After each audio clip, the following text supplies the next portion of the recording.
Urdu wise کے معزز دوستو، میں محمد شان اور تمام دیکھنے اور سننے والوں کو السلام علیکم۔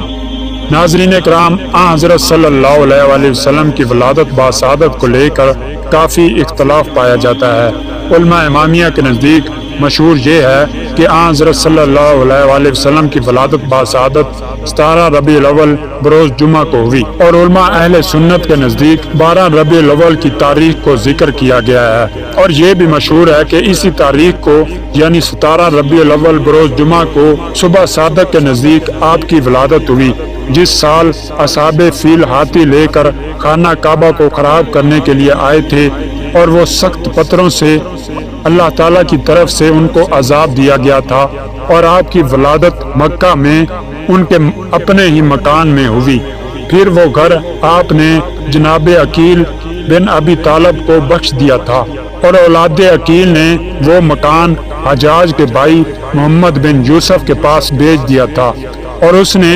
اسے اپنے مکان میں داخل کر لیا تھا۔ جب ہارون کا زمانہ آیا تو ہارون کی ماں خیزران نے اس مکان کو محمد بن یوسف کے مکان سے الگ کر کے مسجد بنا دیا تاکہ لوگ اس میں نماز پڑھیں۔ 659 ہجری میں ملک مظفر والی یمن نے اس مسجد کی تعمیر میں صحیح جمیل فرمائی، اور اب تک وہ اسی حالت پر باقی ہے اور لوگ اس کی زیارت کو جاتے ہیں۔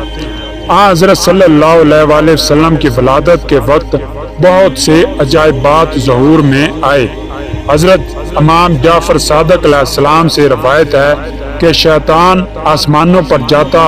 اور کان لگا کر آسمانی خبریں سنتا تھا۔ جب حضرت عیسیٰ علیہ السلام پیدا ہوئے تو اس کو 3 آسمانوں سے روک دیا گیا، اب وہ 4 آسمانوں تک جا سکتا تھا، اور جب سرکار رسالت مآب صلی اللہ علیہ وآلہ وسلم کی ولادت ہوئی تو اسے تمام آسمانوں پر جانے سے روک دیا گیا، اور شیاطین کو شہاب کے تیروں سے آسمان کے دروازوں سے دور کیا جاتا ہے۔ پس قریش کہنے لگے کہ دنیا کے ختم ہونے اور قیامت کے آنے کا زمانہ آ پہنچا ہے، جسے ہم اہل کتاب سے سنا کرتے تھے۔ پس عمر بن امیہ، جو زمانہ جاہلیت کا عقل مند ترین شخص سمجھا جاتا تھا، کہنے لگا کہ دیکھو، اگر وہ معروف ستارے کہ جن کے ذریعے لوگ ہدایت حاصل کرتے اور لوگ ان سے گرمیوں اور سردیوں کے زمانہ کو پہچانتے ہیں، ان میں سے کوئی ستارہ گر پڑے تو سمجھو کہ وہ وقت آ گیا ہے جب تمام مخلوق ہلاک ہو جائے گی، اور اگر وہ سب اپنی حالت پر ہیں اور دوسرے ستارے ظاہر ہو گئے ہیں تو پھر کوئی عجیب و غریب امر رونما ہوا ہے۔ جس صبح کو حضرت محمد صلی اللہ علیہ وآلہ وسلم پیدا ہوئے تو جو بت بھی دنیا کے کسی مقام پر تھا وہ منہ کے بل گر پڑا، اور ایوان کسرا یعنی محل شاہ ایران لرزنے لگا، اور اس کے 14 کنکرے گر پڑے، اور سعدہ نامی دریا کہ جس کی مدت سے لوگ پرستش کر رہے تھے خشک ہو گیا، اور وادی سماوا جس میں سال ہا سال سے کسی نے پانی نہ دیکھا تھا اس میں پانی جاری ہونے لگا، اور فارس کا آتش کدہ جس میں 1000 سال سے کبھی آگ نہیں بجھی تھی، اس رات اس کی آگ بجھ گئی، اور علماء مجوس کے سب سے زیادہ عقل مند شخص نے اس رات عالم خواب میں دیکھا کہ چند سخت قسم کے اونٹ عربی گھوڑوں کو کھینچ کر دریائے دجلہ کو عبور کر کے ان کے شہروں میں داخل ہو رہے ہیں، اور تاکہ کسرا میں درمیان سے شگاف آ گیا اور وہ 2 حصے ہو گیا، اور دجلہ کا بند ٹوٹ گیا اور کسرا کے کسر کے اندر بہنے لگا، اور اس رات حجاز سے ایک ایسا نور ظاہر ہوا اور وہ پورے عالم میں منتشر ہو گیا، پھیل گیا، اور وہ نور پرواز کر کے مشرق تک جا پہنچا، اور اسی صبح کو ہر بادشاہ کا تخت سرنگو ہو گیا، اور اس دن تمام بادشاہ گونگ ہو گئے اور وہ بات نہیں کر سکتے تھے۔ کہانوں کا علم اور سحروں کا جادو باطل ہو گیا، ہر کہن اور اس کے ہمزاد کے درمیان جو اسے خبریں دیا کرتا تھا جدائی ہو گئی۔ قریش عرب میں صاحب عزت ہو گئے اور لوگ انہیں آل اللہ کہنے لگے کیونکہ وہ خدا کے گھر میں رہتے تھے، اور آمنہ علیہ السلام حضرت صلی اللہ علیہ وسلم کی والدہ نے کہا کہ خدا کی قسم، جب میرا بیٹا زمین پر آیا تو اس نے اپنے دونوں ہاتھ زمین پر ٹیک دیے اور آسمان کی طرف بلند کر کے اطراف عالم میں نظر دوڑانے لگا۔ ان سے ایک ایسا نور پھیلا جس نے تمام چیزوں کو روشن کر دیا، اور میں نے اس نور کی روشنی میں شام کے محلات دیکھے، اور اسی روشنی کے وسط سے میں نے یہ آواز سنی کہ کہنے والا کہہ رہا تھا کہ تو نے تمام لوگوں سے بہتر شخص کو جنم دیا ہے، اس کا نام محمد رکھنا۔ جب حضرت صلی اللہ علیہ وسلم کو عبد المطلب کے پاس لائے اور ان کی گود میں دیا تو وہ کہنے لگے کہ حمد ہے اس خدا کی جس نے مجھے یہ خوشبودار بچہ عنایت فرمایا ہے، جو گہوارہ میں تمام بچوں کا سردار ہے۔ پھر ارکان کعبہ سے ان کو تعویذ کیا اور چند اشعار ان کے فضائل میں کہے۔ اس وقت شیطان نے اپنی اولاد کو چیخ کر پکارا، وہ اس کے پاس جمع ہو گئے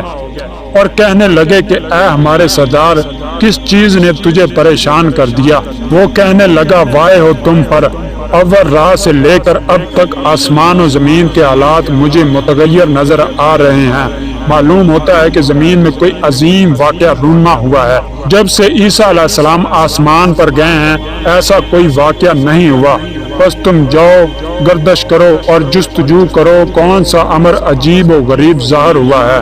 وہ سب جدا ہوئے اور گردش کر کے واپس آئے اور کہنے لگے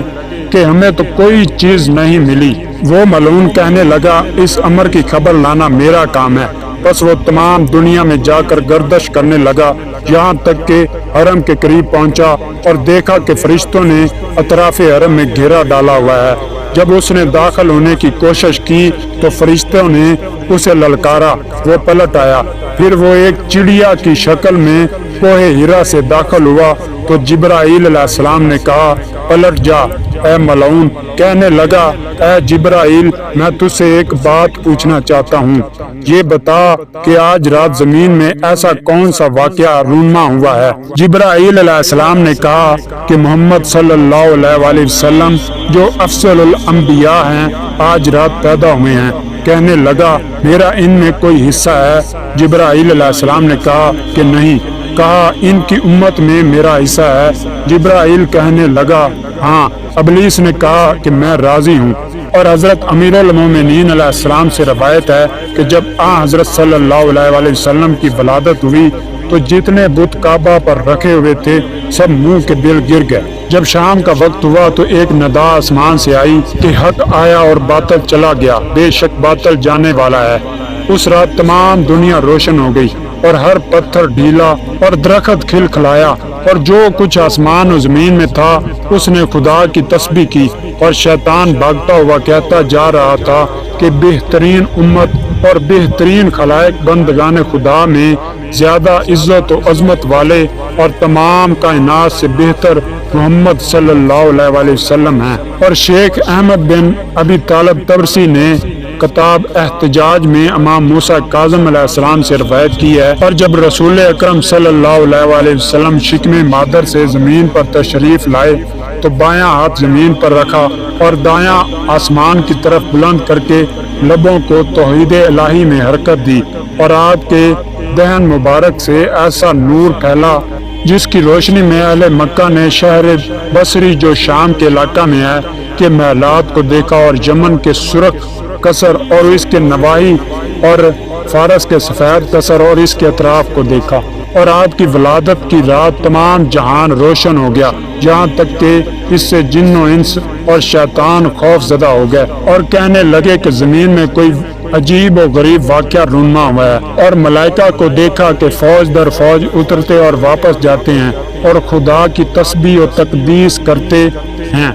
اور ستارے حرکت کرتے اور فضا میں گرتے ہیں، اور یہ سب حضرت صلی اللہ علیہ وسلم کی ولادت کی علامات تھی۔ اور ابلیس ملعون نے ان عجائب کو دیکھ کر چاہا کہ آسمان کی طرف جائے، کیونکہ اس کی اور باقی شیاطین کی تیسرے آسمان میں ایک جگہ تھی کہ جہاں سے وہ ملائکہ کی باتوں کو سنا کرتے تھے۔ جب گئے کہ حقیقت واقعہ کو معلوم کریں تو انہیں شہاب کے تیروں سے دھتکارا گیا، اور یہ چیز حضرت صلی اللہ علیہ وسلم کی نبوت کی دلیل ہے۔ معزز دوستو، میرا یہ آج کا واقعہ اختتام کو پہنچا۔ اگر آپ ایسے ہی واقعہ سننا چاہتے ہیں تو چینل کو سبسکرائب کر دیں۔